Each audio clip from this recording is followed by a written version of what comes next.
ইউকেতে part time জবের ক্ষেত্রে কোন কাজের সুবিধা বেশি, কোন কাজটি বাংলাদেশ থেকে শিখে গেলে আপনি বেশি বেনিফিট পাবেন, তা যদি বিস্তারিত জানতে চান তাহলে আমাদের এই ভিডিওটি শেষ পর্যন্ত আমাদের সাথে থাকুন।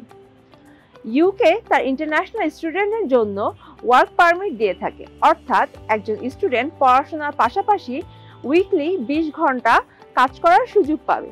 ব্যাচেলর এবং মাস্টার্স উভয় ক্ষেত্রে স্টুডেন্টরা এই ওয়ার্ক পারমিটে কাজ করতে পারে। বাংলাদেশ থেকে বিদেশে পড়তে যাওয়ার পূর্বে আপনি যদি web development, digital marketing, graphics designing কিংবা কন্টেন্ট ক্রিয়েটিং এর মতো বিভিন্ন কোর্সে দক্ষতা বৃদ্ধি করতে পারেন, তাহলে ইউকেতে ফ্রিল্যান্সিং কিংবা পার্ট টাইম জবের ক্ষেত্রে এটি আপনার বেশ সুযোগ বৃদ্ধি করতে পারবে।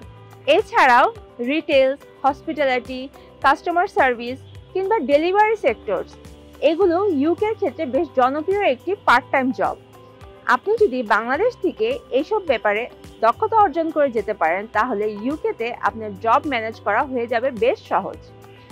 এছাড়া এই পার্ট টাইম জবের মাধ্যমে আপনি আপনার টিউশন ফিও কভার করতে পারবেন।